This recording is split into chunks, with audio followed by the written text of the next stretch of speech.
Hey everyone, Atheist Mom here. Today is another Women of the Bible and what we could really learn from them. Today it's Rahab the Harlot with a Heart of Gold, so this one ought to be pretty good. So let's start out with reading what the Christians say that we can learn from Rahab the Harlot. Centuries before the tart with a heart became a Hollywood fodder, there was Rahab's story. She single-handedly saved two of Joshua's spies by hiding them, lying to the authorities, and helping the pair to escape. As shrewd as she was gorgeous, Rahab knew an opportunity when she saw one. She said, "Swear to me by the Lord that since I am showing you kindness, you will in turn show kindness to my family. Lest you think her actions were manipulative, consider how offering assistance to the spies put her own life in peril." But Rahab recognized the divine favor that rested upon the men. She boldly asked for and received what she desired. Rahab teaches us to use our wiles effectively with great love. After all, the life you save may be your own.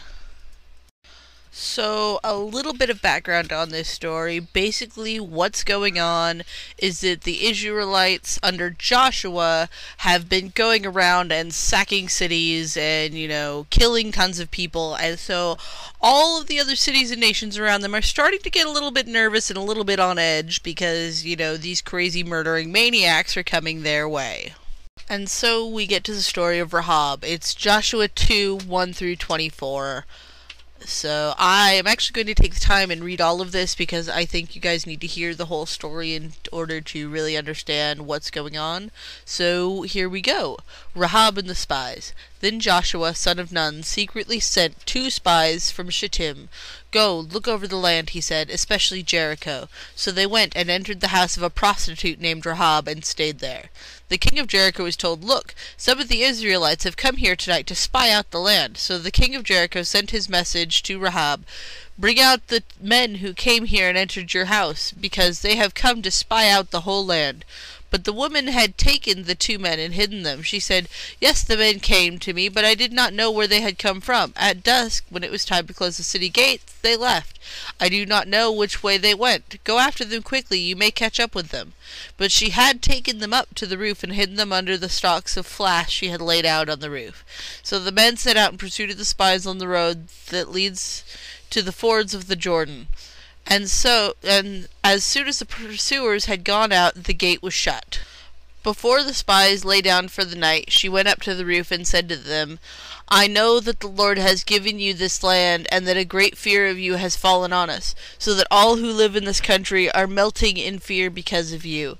We have heard how the Lord dries up the waters of the Red Sea for when you came out of Egypt, and what you did to Sihon and Og, the 2 kings of the Amorites east of the Jordan, whom you completely destroyed. When we heard of it, our hearts melted in fear, and everyone's courage failed because of you, for the Lord your God in heaven above and now on the earth below. Now then, please, swear to me by the Lord that you will show kindness to my family, because I have shown kindness to you. Give me a sure sign that you will spare the lives of my father and mother, my brothers and sisters, and all who belong to them, and that you will save us from death." "Our lives for your lives," the men assured her. "If you don't tell what we are doing, we will treat you kindly and faithfully when the Lord gives us the land." So she let them down by a rope through the window, for the house she lived in was part of the city wall.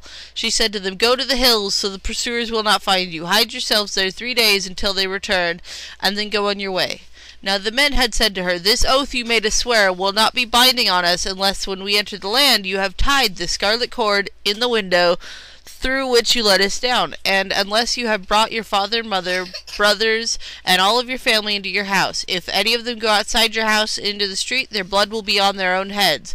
We will not be responsible. As for those who are in the house with you, their blood will be on our heads if a hand is laid on them. But if you tell what we are doing, we will be released from the oath you made us swear." "Agreed," she replied. "Let it be as you say." So she sent them away, and they departed, and she tied the scarlet cord in the window. When they left, they went into the hills and stayed there 3 days, until the pursuers had searched all along the road and returned without finding them. Then the 2 men started back. They went down out of the hills, forded the river Jordan, and came to Joshua son of Nun and told him everything that had happened to them. They said to Joshua, "The Lord has surely given us the whole land into our hands, and the people are melting in fear because of us." Okay, so this woman, who was absolutely freaking terrified because the Israelites had already destroyed 2 other kings and slaughtered all of the people, men, women, and children, they killed them all. She was absolutely freaking terrified, so she decided that she was going to work with them so that they wouldn't murder her and her family when they came to sack the city. Now, yeah, that's a wonderful thing to try and save your family, but selling out your entire country in the process and condemning all of the men, women, and children there to being slaughtered by the Israelites, is that really something that we want young people to see as a moral guide and a righteous person? You tell me, when the 9/11 attacks happened, if somebody who had been in contact with Al-Qaeda had said, "You know what?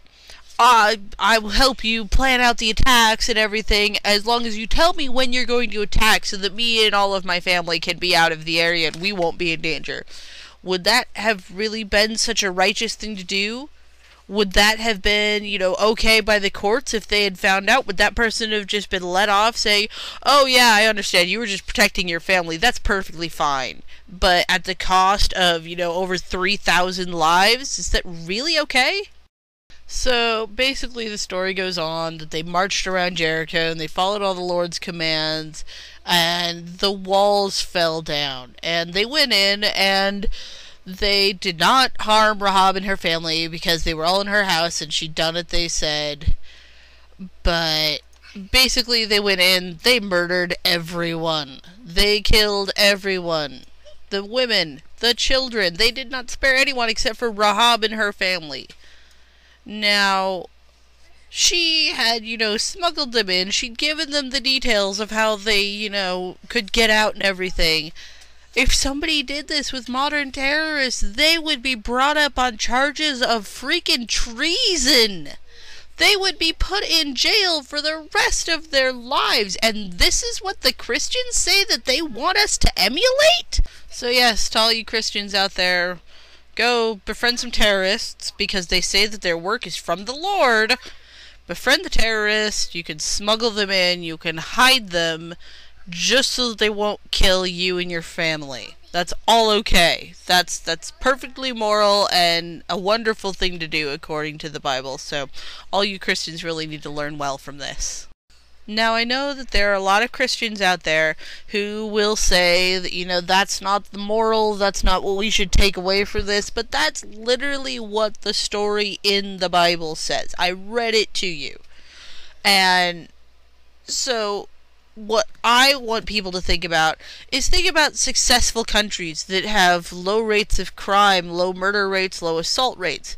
I personally have studied about Japan. And Japan does have an extremely low murder and assault and violent crime rate.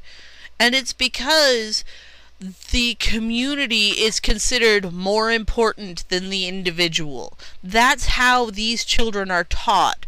It's just part of their culture. The community is more important than the individual. You would never see something like this happening in Japan. That is why they are more socially sound than we are. So, what I think that we should take away from this is that, maybe we shouldn't sell out our countries. Maybe we should, try and save many, many people by not letting the invaders kill everyone. Not letting people get away with stuff like this. Not betraying our country and our neighbors just so that we can save a few lives at the expense of thousands. That's what I think we should take from this. So, once again, it's not the longest story. There's not a whole lot to go into. It's basically one idea throughout the whole story that I get to work with. So I will be doing a longer video that will hopefully come out this week. It's an hour-long video, and I have to critique it and add all of my stuff to it, so it may take me quite a while to get through just because of the length of it, so I don't know if it'll be out this week or next week, but it's on Eric Hoven's little short hour-long movie about dinosaurs, and I don't know. I think it's going to be pretty good just because I thought it was hilarious when I watched the first 10 minutes of it. I hope you all enjoy it and look forward to that. I'm going to try and put out like 2 videos a week for you guys. I have a Twitter and a Patreon. I'll link those down below, but I'm not going to go on about them. I would like to ask you guys, though, if any of you are artists or have any artistic talent on computers or anything, if you guys could, like, make me a logo. I have an amazing opportunity coming up, and I would kind of like to have a more personalized logo for my site and for my videos since I can't show my face. And anyone who sends me one in, I will go through them and I will choose a winner if I get that many. I will show them up on my page if I get enough. I will make a little video about it and whatnot. So thank you in advance to all of you. I love all of my new subscribers, and I hope that you guys enjoy this video. I will talk to y'all later.